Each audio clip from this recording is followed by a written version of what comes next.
I'm very happy to have him here today. I'm so honored. Thank you for your time, for your patience, and that we sorted out today. Krishna Yeah. Das. How you doing? Good to be here. Thank you for being here. Yeah. So you travel a lot through the whole world, spreading kirtan, and kirtan in general got more and more popular in the Western world, right? And how would you describe the whole movement nowadays compared to the time when you started it? I mean, you started it in a studio. I think it was Jivamukti, New York, right? Or Yeah. small studios in New York. And how was it compared to the time then? Uh, you know, well, the times seem a lot more tense now, for sure. There seems to be so much more anxiety and more fear. The world seems to be going down the toilet bowl a lot faster. Mm. And that, of course, uh, creates a need in people to find a way to live with it.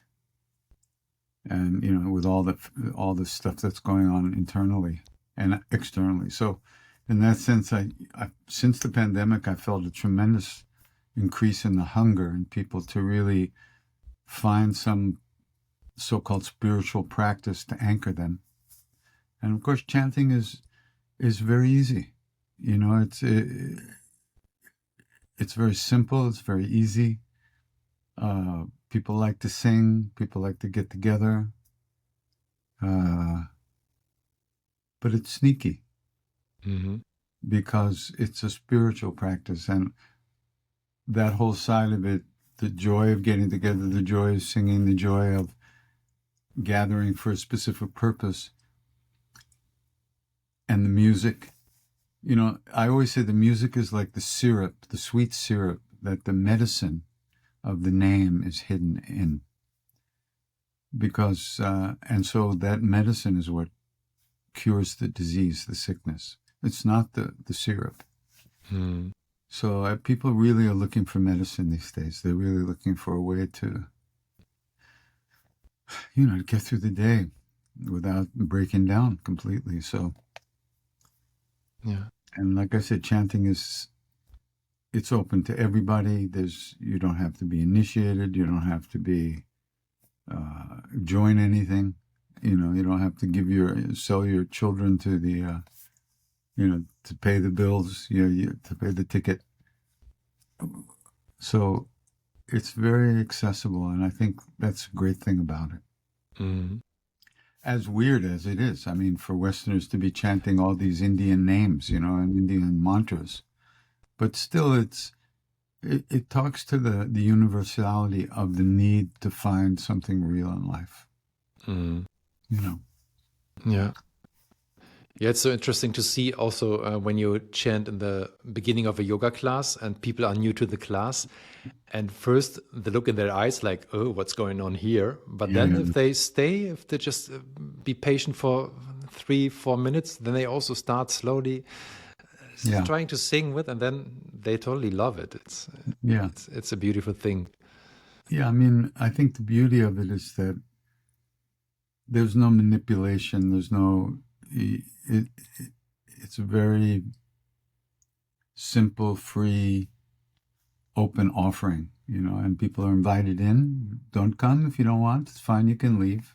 There's no, there's none of that stuff like you have to accept this teacher or join this group or make these vows or pay these dues. It's very beautiful that way. And of course, this is the way my guru is. And, everything is free. Everything was given.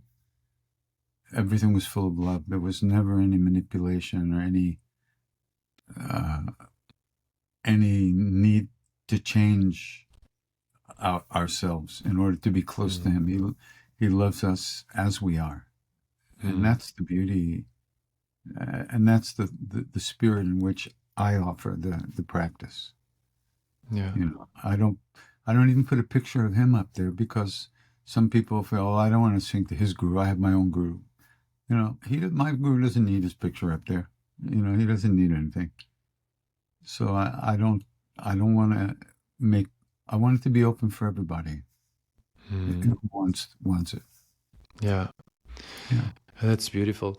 And I think you're composing of like the melodies. I mean, the lyrics are not yours, but the melodies are so beautiful and catchy that make, I think it's very helpful to make kirtan more accessible to Western people, right? Can you describe some kind of your process of writing these songs, like the melodies and I wish there was some process to Mhm. describe. I don't know, it just happens. Basically, I think that my guru just drops the stuff on me, and like I'll be driving along and I'll be singing something and I go, wait a minute, I never heard that before. Mhm. It's like that. I can't really claim to be, I can't really take any credit for it. I mean, I'd Mhm. like to, it would be great. I feel better about myself, Mhm. to, but I can't really claim any credit. Yeah. It's all his doing. And when this melody comes, do you write it down or do you record it on the phone to I remember have it? I have like 500 little snippets of recordings on my phone. Oh I've never wow. listened to one of them. Oh wow. Okay. So you You record them, always but you think don't I'll need record it, and them. then oh, one of these days I ought to go back. Maybe I'll find something good. Yeah. Yeah. Yeah. Maybe. Wow. That's amazing. Yeah. And yeah, I found. I mean, in the documentary track of your heart, you had this beautiful sentence. So when you said goodbye to your guru, and you said, "I sing to you in America," and since then happened so much. Would you ever have imagined that so much would happen? I wouldn't even imagine that I'd be alive so long. Hmm. No, absolutely not. And this whole thing is, I'm just surfing on it. I'm just riding the wave because if I'm not. People have all kinds of experiences, and I think, what do I have to do with this? I'm just singing to that love, to that place, to that space, to that openness, and uh, everybody's inner guru is guiding them. I mean, just like mine. So I can't deny that certain things happen. Why would I Hmm. do that? Hmm. But it, it's a it's beyond me. It's a process, and it's a grace really that's beyond any one particular person. Uh, because that everybody has that place inside, and all these practices are how we uncover that place. It's not we get something new. It's that we let go of all the little by little all the clouds that are covering that inner sun. Hmm. And so,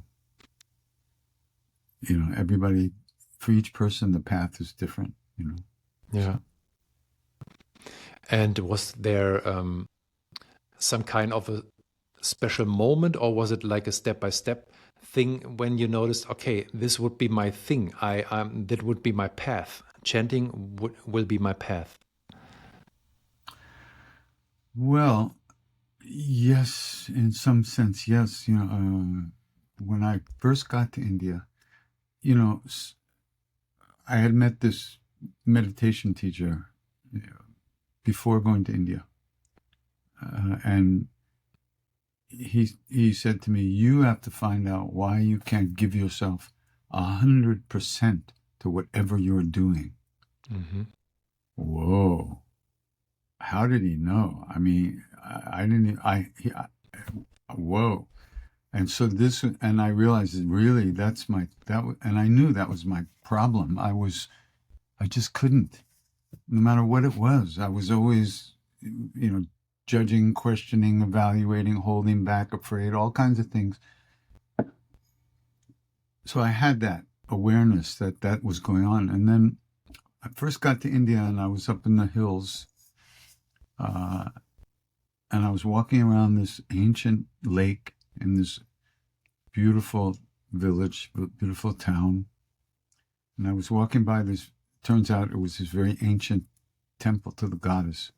At night, I was walking around, and I heard this chanting coming from inside.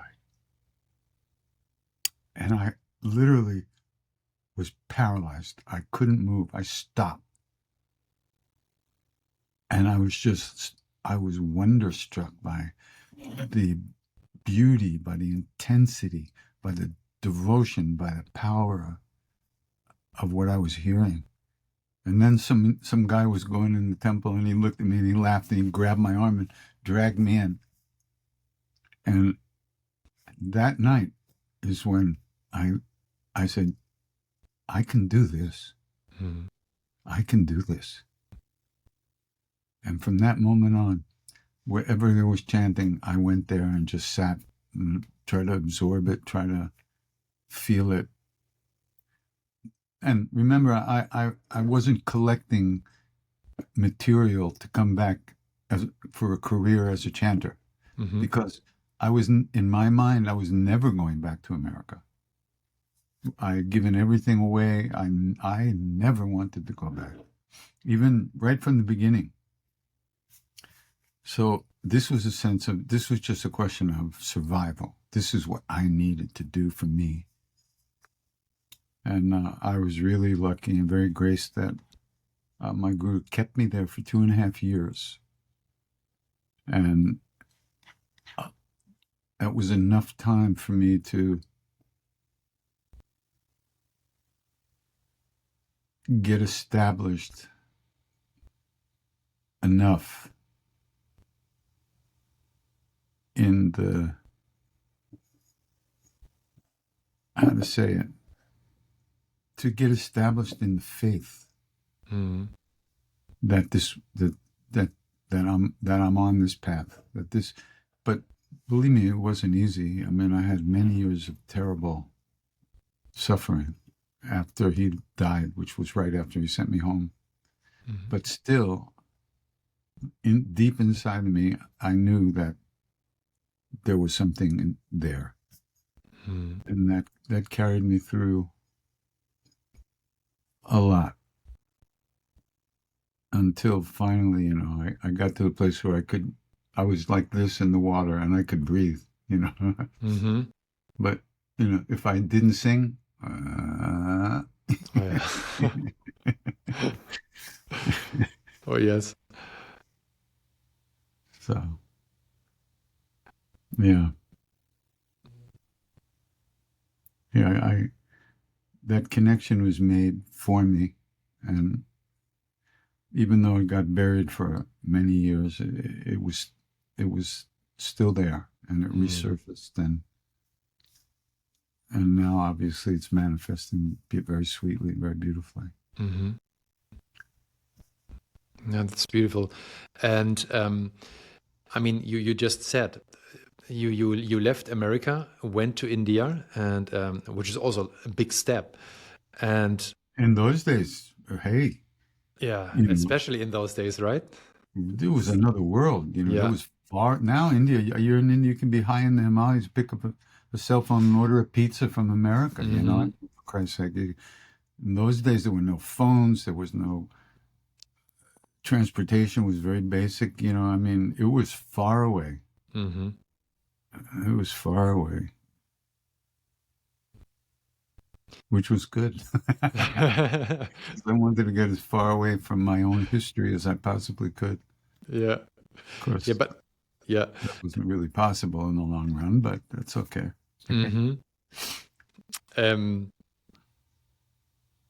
You just said it like a big step, and still, if you see it like as a picture for even people nowadays, rather, I mean, what would you recommend? People stay in their routines, in their comfort zone, though they know that it doesn't feel good. They stay in the job they don't like and a relationship they don't like, just because they are scared to step into the unknown. And you went into the unknown totally, and then develop that faith. Is there anything you would recommend? Well, First of all, let's get this clear. It wasn't because I had any courage. Mm. It was simply I needed to do this just to survive. Okay. Mm. And but as far as these days, first of all, these days, the teachings are available everywhere. There's teachers everywhere, good teachers, not necessarily enlightened beings, but good teachers, teachers who are connected to lineages that go back thousands of years, teachers who hopefully don't want to fuck every one of their disciples every day, you know, Mm-hmm. some teachers who really have good hearts. They're out there.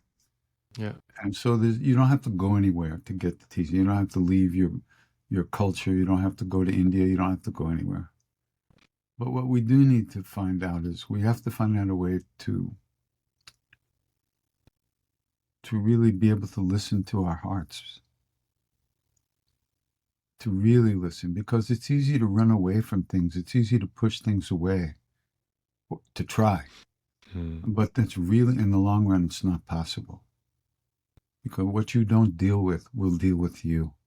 What you don't absorb and understand and work through is going to push you around from behind your whole life. So there's no escape. And I mean, it's very hard to listen to that, to really hear what your deepest heart is telling you. We're not trained for that. We only want pleasure. We don't want pain. And we're willing to do anything to avoid pain and hold on to pleasure. And neither one of those options actually works. Neither can you avoid pain or hold on to pleasure. Everything's always changing.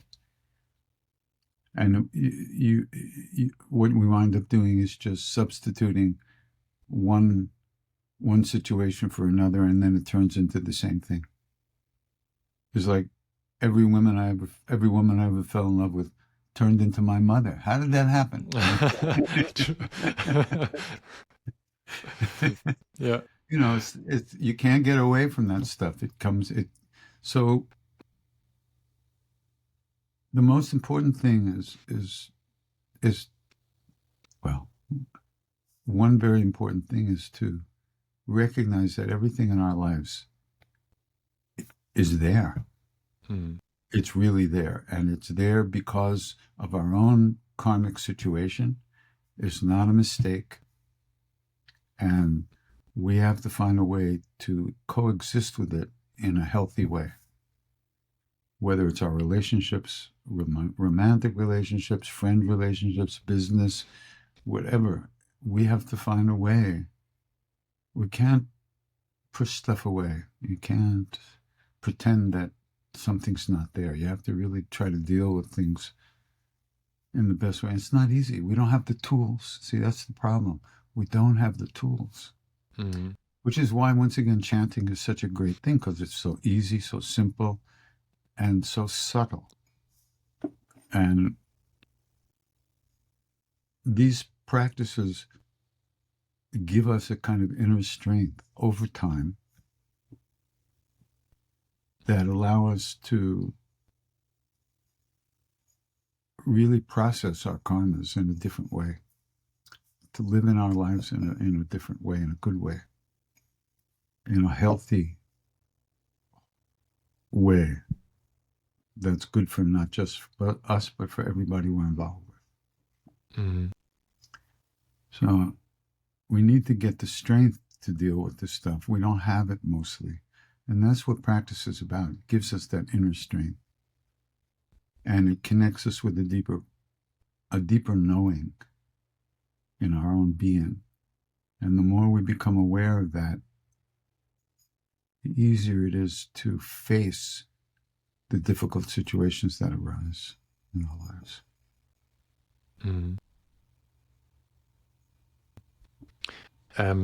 So, I mean, you also mentioned in the documentary that you also not right now that you had a very hard time afterwards after leaving India, and did you? So, if I I am allowed to ask, did you also went to like Western counseling or therapy, or just tried or just relied on the yogic teachings and yogic tools? I just suffered. Mm-hmm. I didn't do anything. Mm-hmm. I didn't do early on. Later on, I did some. I did some therapy, but in that first period of time, and it was a long period of time. It was really over 11 years after Maharaji left the body. I really didn't do shit except try to destroy myself. Mm. Like kind of a self punishment or something like that, or Yeah, you could say that, but I mean the grief and mm-hmm. the was and the regrets and the self-hatred was so strong that I because the only place I ever felt really loved was in his presence. Mm-hmm. You know, it was a different kind of love. It was a love that didn't put you in chains. It was a love that freed you to be you as you are, just as you are, without having to be a good little boy or girl, you know. Mm-hmm. It was natural, freely given, freely, and you could enter into it freely. You didn't have to buy anything. You didn't have to join anything. You just, to be you, you were already loved. Mm-hmm. So where was I going to find that? It never, because of my self-hatred and my lack of self-love, I never imagined, it never even occurred to me that I needed to look within. Mm-hmm. But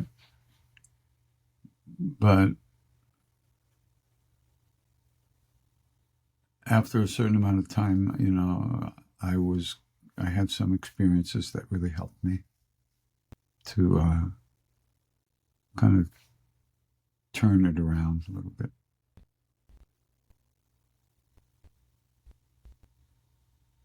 But at that point, I wasn't doing any therapy or anything. I was just moping around inside. Outwardly, I don't know that people really knew Mm-hmm. that I was very depressed, but inside I was dying. Yeah. Because I was good at showing people what they want to see. And inside, though, I was really not doing well. Mm-hmm. That doesn't work for such a long time, right? To pretend that everything is fine, but inside it's very different than on the outside. Yeah. Yeah. In general, I mean, in India, it was a different setting and environment to practice the sadhana that helps us to stay connected. How are you dealing with it in the Western world when you're in New York, when you're traveling around? What would you say is the difference? Between what and what? Like the practicing, do your practice, like your sadhana, like singing or staying connected, in our Western world, compared to the time when you've been with Maharaji in India, in that setting. Well, there's two different things. There's India, and then there's being with Maharaji. Mm. Being with Maharaji is being a home. Mm-hmm. You made it. You're home. You're exactly where you are. I'll tell you a funny story. So, some years ago, this couple who met there with Maharaji and got married and been together all these years, they came back to India for the first time after he had left the body. Many, like maybe 15, could be 20 years after the first time they came back. And they were at the temple in Kenchi where we were, and there was a group of us chanting in front of the Maharaji's temple, the Hanuman Chalisa. And at one point I looked over and I saw the woman standing on the steps by where his cot was, where he used to sit. Mm-hmm. And she was just standing, staring at the cot. And I thought, oh, something's going on over there. And after we finished singing, she came over to me and she said, Krishnadas, I'm going to tell you something. And I think you may be the only person here who could understand what I'm going to say. I said, what is it? She said, just now I was standing there looking at his cot where he used to sit. And I remembered standing in that exact same spot 20 years ago, looking at him. And I remembered that at that time I felt I'm home. I'm exactly where I'm always supposed to be. I'll always be here. I made it. This is it. And she looked at me. She said, what happened? What happened? I was there. Mm-hmm. So this is what he did. He brought us there. He filled us up with what he needed to fill us up with and sent us back to our lives. Mm-hmm. And then our work is to uncover the jewel that he planted in our hearts again and again and again. I mean, this woman's whole life, children, business, marriage, everything. All these things happened to her in the 20 years, but she remembered, wait a minute, I was there. Mm-hmm. What happened? And he used to joke with us. He used to say, well, it wasn't really a joke. He used to tease us. He said, I have the keys to the mind. He would say, I'll transfer you. Nay, don't do that, Baba. And he would just laugh, But that's what he did. He dragged us there and he sent us home. He transferred us back. Mm-hmm. Amazing. Just amazing. I mean, beautiful. He's not, there's no way to describe this guy, this being. He's beyond. Hmm.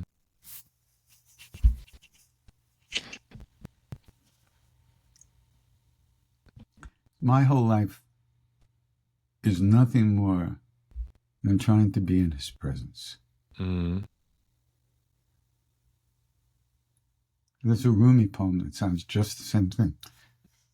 My whole life is composed of nothing but trying to be in your presence. Knocking on a door, it opens. I've been knocking from the inside. Yeah, that's beautiful. Yeah.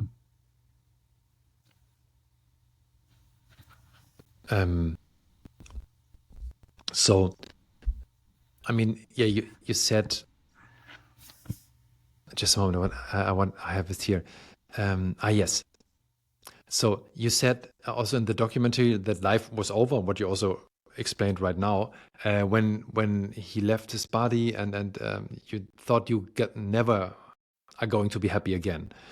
Luckily, I was wrong. Luckily, I was wrong. Yeah, luckily, very luckily. And so how did you manage step by step? What would you think was your step by step approach to get back into it again, back to find yourself again, or this what he uncovered in you? Just every day, not killing myself before the morning. Mm-hmm. That's all. Mm-hmm. There was no, I didn't do any practice. In those days, I was completely a wreck. Mm. The fact that I stayed alive was a miracle. And I managed to stay alive long enough for something good to happen. That's all. Yeah. There's no blueprint for this. It's just your life. You do the best you can. Everybody is doing the best they can, no matter what it looks like.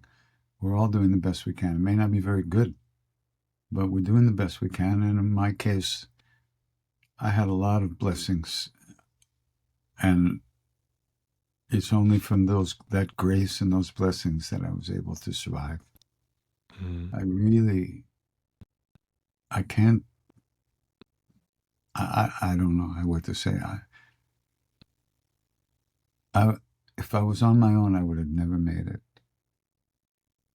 But for some reason, they kept me alive. Mm. I don't know. Maybe just so you and I could talk. Yeah, that would be a very nice reason. And you spread all this beautiful music around the whole planet. Um, yeah. Um, are you? I mean, you're thinking a lot around the world, different places, but at home you also sing for yourself, right? Or for your guru. Not that much, actually. Ah, okay. I I like to be quiet, Hmm. but I do sing some. But at home, I enjoy listening, kind of, being very quiet Hmm. on my own. It's strange. I mean, it's not so strange. I make so much noise when I travel. It's good to be quiet at Sure. home. Yeah. Yeah. Maybe. Yeah. Right. Like you have a little I would contrast. like to sing more at home. I Hmm. think there's some kind of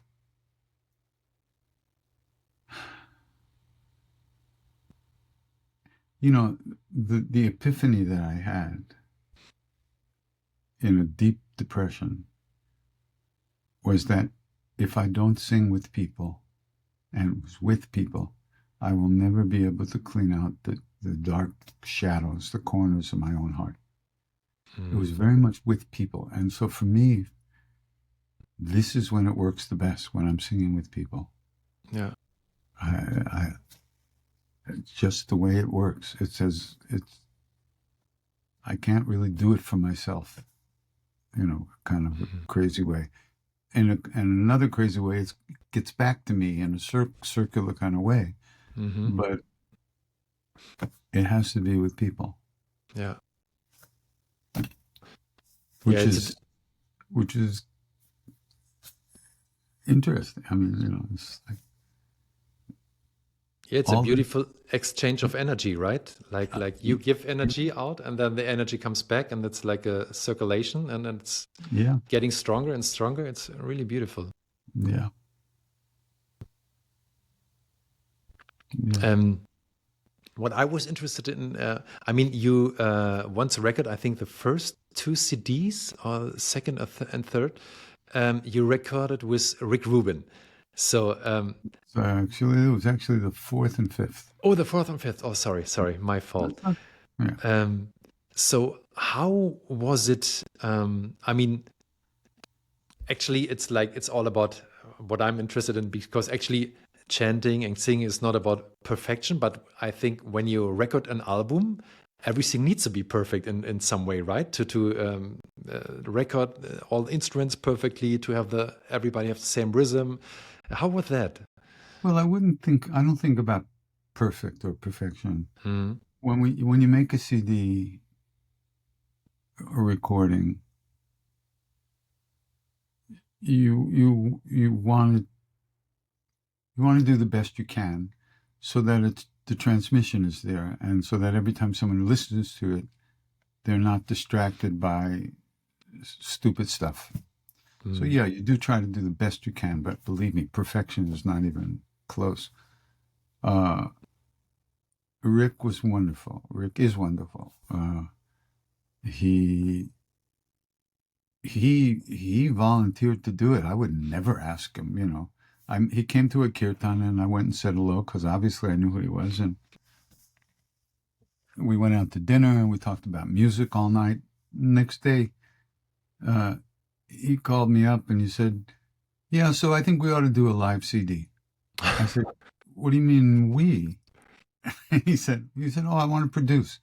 Oh, okay. You know, wow. so it was wonderful in the sense that now I didn't have to. All I had to do was sing. He put everything else together. I mean, I had the musicians that I picked, and he created the atmosphere, the recording, everything. All I had to do was sing. It was wonderful. It was really a joy. Hmm. So, and yeah, he's an amazing being, really great guy. Yeah, he's also totally into yoga, right? He's totally into spiritual things in his own way. Very idiosyncratic. He's got his own thing going on. Very smart guy. My God, he's smart, you know. And so he's a seeker in his own way for sure. Absolutely. Amazing. So a friend of mine, I asked her if she would have a question, and she's also from Hamburg, and she had this beautiful question. I tried to get it together. She asked, so in your opinion, which role does a guru has, or how just a moment, I need to put it together. Okay. So yeah, how does the role of a guru fit to a non-dual concept of Brahman? Yeah, that's the question. Because I mean, actually, obviously, Maharaji did just play such a big role, right? Like this. So how would you? Yeah, what would you think about that? Well, for Maharaji, there is no duality. He sees only one. That's the world he lives in. There's only one of us. We see duality. We live in duality, and you can't think yourself out of that. A lot of people, like, they study non-dualism, and that's a waste of time. Because you can never think yourself out of a prison that's made of thought. No matter how much you think, it's the prison. And in India, what they believe is, for the most part, that it's through the dual that you reach non-duality, the one. By embracing fully your separateness, you transcend it. You can't, there's no shortcut around it. Like a lot of people think these days, oh, I'm just going non-duality, Advait, you know. And I understand that. I've been exposed to a lot of that. And for instance, Ramana Maharshi is one of my favorite teachers. I mean, I still feel I'm getting teachings from him all the time. He's amazing. But anyhow, so from Maharaji's point of view, there is no duality. We see it as dual because we identify with our separate, what we think is a separate self, which is a delusion because there is no separate self, but we think there is. So the role of the guru is to dissolve that delusion, and they do it from the inside out. Even though it looks like you might be touching the guru's feet on the outside, or offering fruit or singing to the guru on the outside, that's just what it looks like to us. It doesn't look like that to the guru. The guru is like the sun shining inside, burning off the clouds. That's all. So, and the role of the guru is to reveal to us that we are also that we were never separate or different from that oneness ever. That one.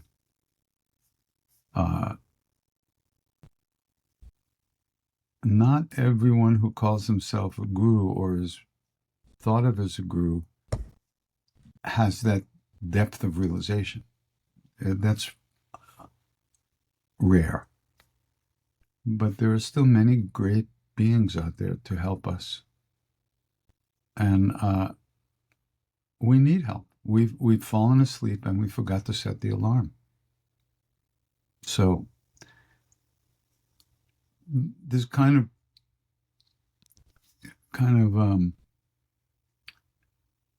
it's a very perverse kind of pride that Westerners have. We think we can do it ourselves. And it's not like that. That's my experience. You can think you're doing it by yourself, for yourself. But that delusion will go away sooner or later. But that's okay. If people don't want a guru, that's good. The guru, what they say in India, guru, God, and self, your true nature, are not different. Because we identify with the ego, we see a guru as outside of us. The guru doesn't see themselves as outside. For a real guru, there's no inside or outside. There's only love everywhere. Truth, reality, being everywhere. There's nothing but that. And yet a real guru is fully aware of what you believe. And inside of your life, a real guru can gradually draw you into your own true nature from within, not from without. There's no without for a real guru.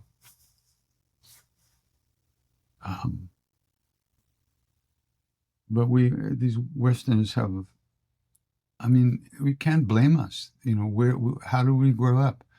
We grew up in a world of total duality, of chasing pleasure and avoiding pain. That's all we know. And now we hear about the spiritual path, but we approach it in a very dualistic way. We approach non-dualism in a very dualistic way, because we think we are who we think we are. How stupid is that? But we're stupid, let's face it.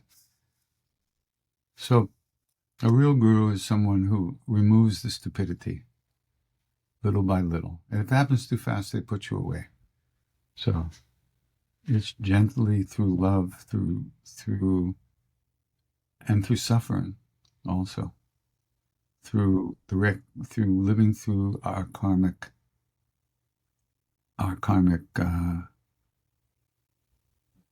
obstacles. We have to work with those things. We have to live through those things. And blessings and grace can really make those obstacles more transparent. That's my experience. Other people might have a different experience, but like I said, I would not be here. I would not be alive if it wasn't for the grace and the blessings of my guru. He saved me at least 3 times, absolutely, totally, from death. Whether it was self-inflicted or just something that happened. Absolutely, no question about it. So that's my experience. Other people have different experience. That's okay. But on the other hand, it's not that I'm special. It's just that happens to be the way this particular life is unfolding right now. But everybody has grace. Anybody who's interested in the spiritual path at all already has grace. Otherwise, you would not be interested in stuff. Why? What's the purpose? You don't get fed. You don't get, you don't get laid. You don't get famous. You don't get anything from this. You just find your own true nature yourself. So. Yeah.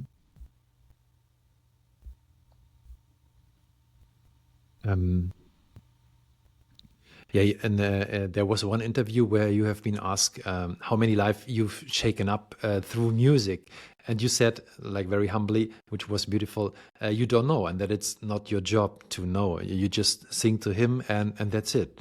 So, is there? In our society, still if we do something, we want to get something out of it, right?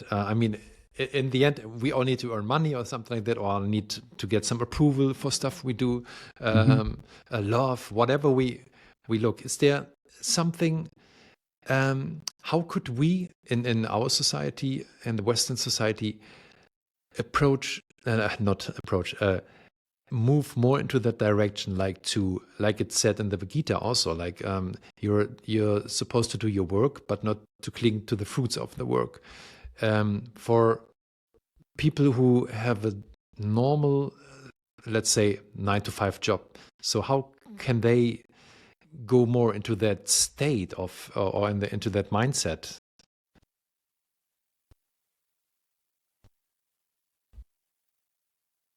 It doesn't matter what you do or what your life looks like.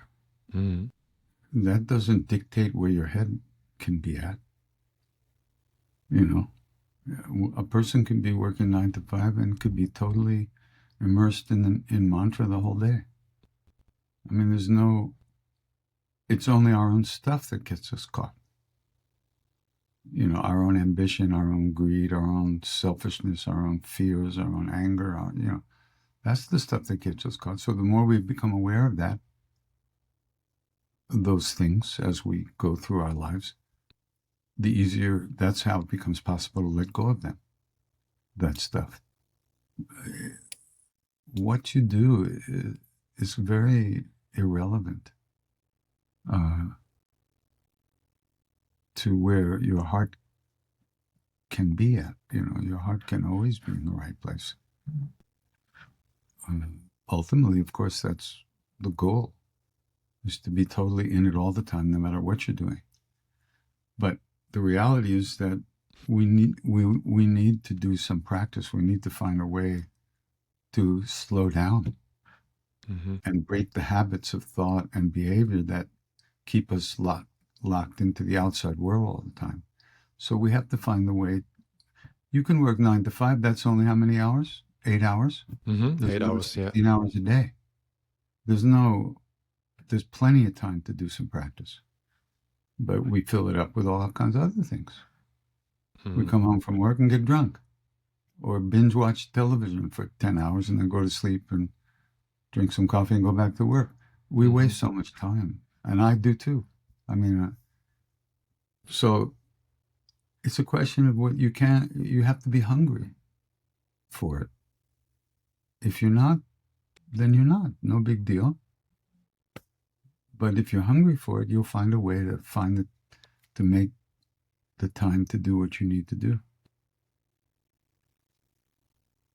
It's not a question of,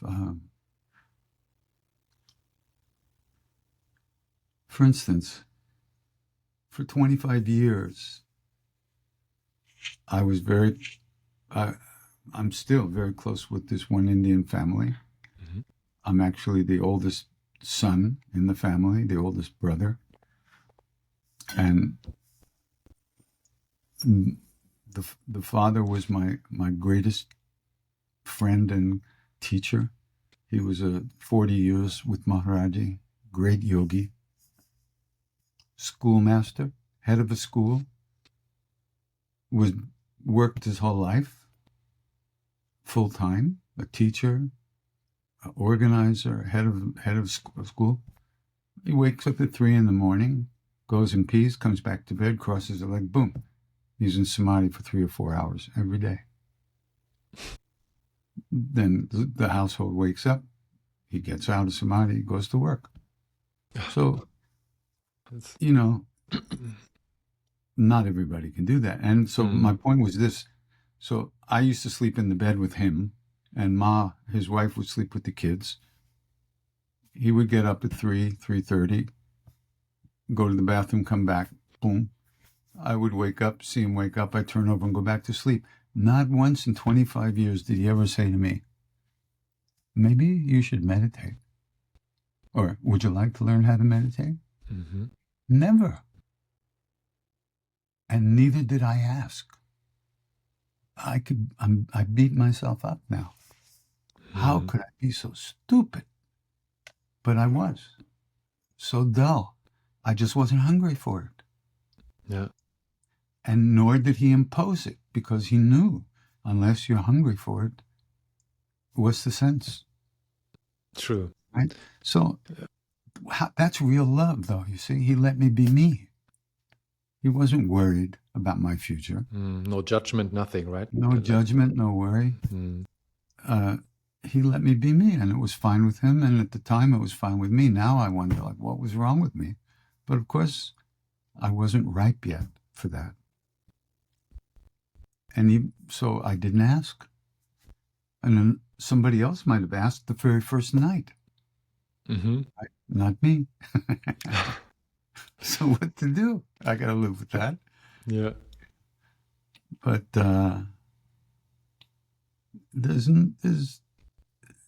if you want, listen, when you're hungry, you'll look for food, period. And you won't be satisfied until you get some food. Mm-hmm. And this is the same. When you're spiritually hungry, or whatever you want to call this, you'll look for it. And you won't stop until you get what you need. And there's no sense pretending. A lot of people pretend, and we sit there and think for an hour instead of, there's no meditation happening. Mm-hmm. Because we're not really hungry. We don't really understand. We're not really hungry. And ultimately, we're not suffering enough. Yeah. When your finger and hand is in the fire, you don't think about, should I take it out or not? What do you think? Mm-hmm. It's instant. You take it out. There's no thinking about it. Which is why the Buddha came out of the jungle and said, hey, guess what? There's no escape from suffering in this world. This world, however, there's a path that frees us from suffering. The ultimate truth isn't suffering. The ultimate truth is the path, the freedom from suffering.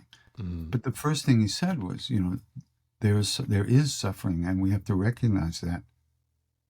That's what forces us to find a way out.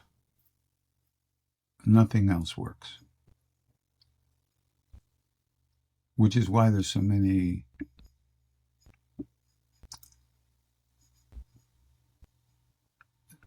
fake teachers and with so many fake students. Mm-hmm. Because people aren't hungry enough for the real thing. And they're willing to give themselves away to get a little pat on the head because we're needy and we need somebody to tell us we're okay. And all this stuff, it's just, but we have to live with that. That's who we are at the moment. Yeah, true. Would you say also like even the yogic scene, yoga world scene, whatever we want to call it, there's also like, as you just said, kind of more like looking for the next exciting thing than instead of getting deeper, right, and into the real practice and just looking for the next thing. Oh, there's a cacao, there's a sound bath, there's all this new stuff, and but already there is already so much, but no one wants to get deep, but just to look out for the next trendy thing. Of course, yeah. I mean, that's because pleasure doesn't last. We always have to find another object of pleasure. That's the way it is. Mm. It goes from pleasure to pain when it goes away. And then you find some more pleasure, so the pain goes away temporarily. Then the pleasure goes away, and then you need to find another way to escape the reality of the pain. Yeah, that's just regular life. There's nothing spiritual about it. Yeah. Just pleasure. Which is, again, to come back to chanting, the difference between music and chanting. Music is not enough by itself. If it was, every musician would be happy. Mm-hmm. True. I don't think so. So it's the medicine that's hidden in the music that cures the disease of suffering. Mm-hmm. But the music helps the medicine go down a little bit more easily. Yeah. So that's the difference. The pleasure of the music helps us take the medicine. Without the medicine, it's only pleasure, and it won't last. But planting the seeds of the mantra of the name, those are seeds that will grow and come to fruition in their own time. But those seeds last forever. Yeah. That's the difference. Mm-hmm. Even if it's not immediate, the pleasure of singing allows us to plant the seeds because every moment we're planting seeds. Every thought, every action is a karma. It's a seed we're planting. So if we're not planting seeds of positive things, we're planting weeds. Mm-hmm. And the weeds also will grow. True. There's Faster no moment than when anything else. there's no moment when we're not planting something, for the most part. So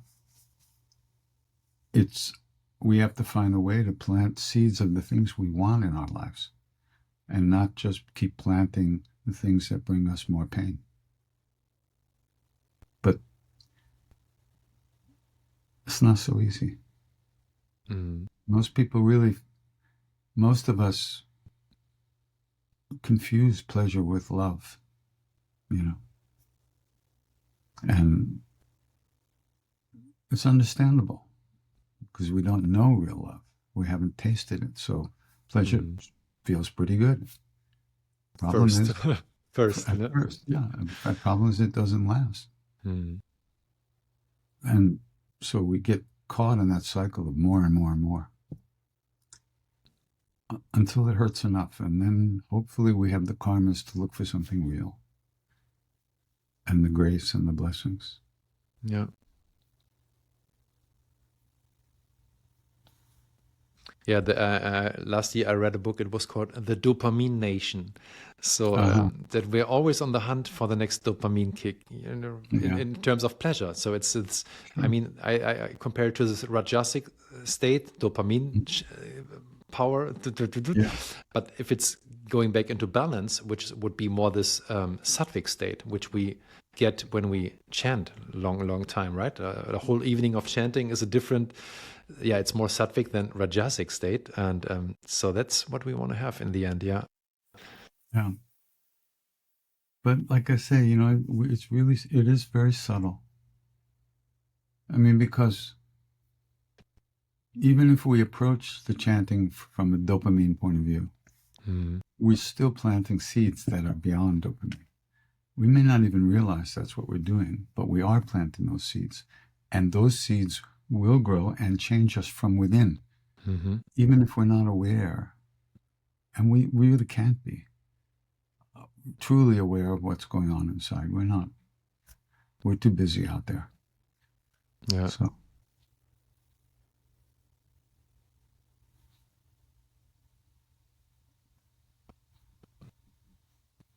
Are there any so which are there so favorite no, oh my voice, favorite kirtans you're listening to? Like, are they more from India or any Westerners at the moment?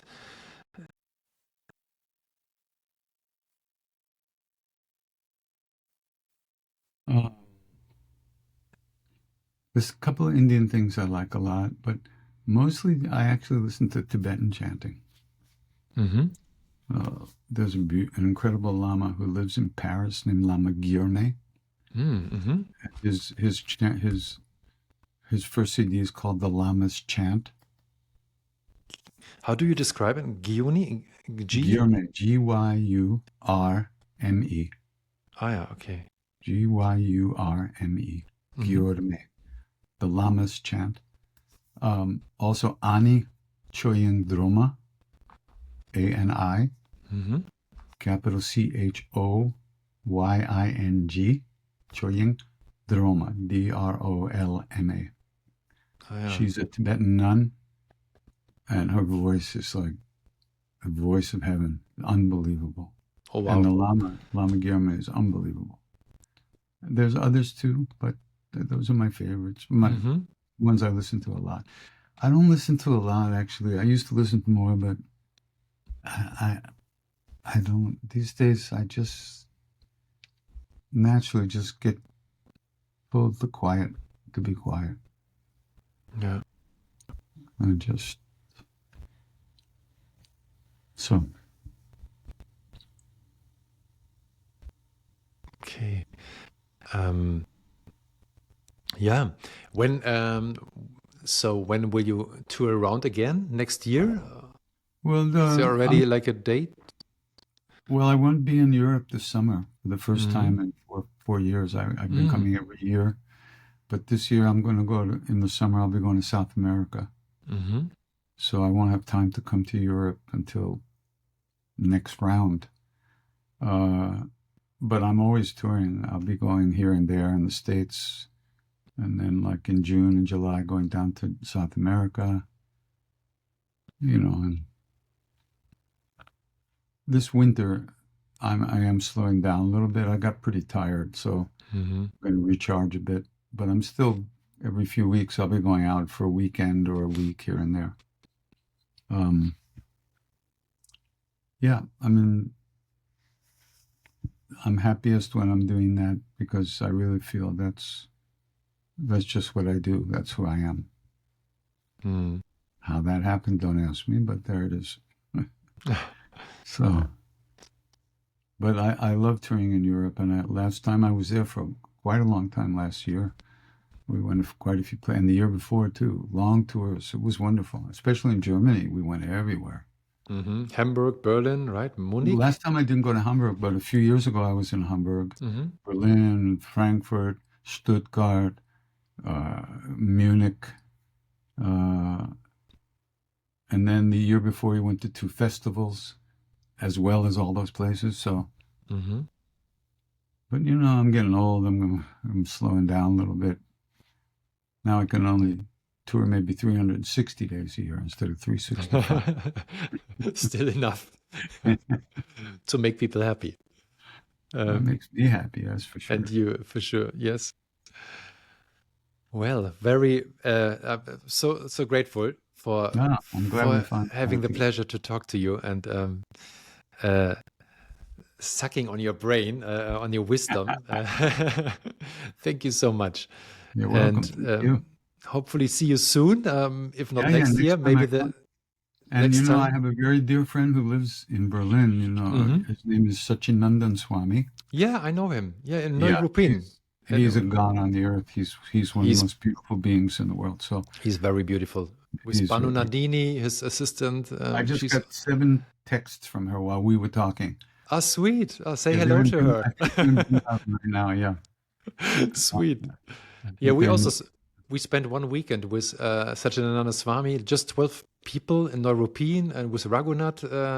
It was Raghunath, such a yeah. beautiful weekend. We just went around the lake, chanting, doing Yeah, good. music. It was Wonderful. beautiful. I loved it. Yeah. He's a joy. We're Yeah. very close. Yeah. Sweet. Yeah. But yeah. Thank you so very Okay. much. Thank you. Thank you so much. Take good And care. hopefully hear you soon. I Thank hope you. so.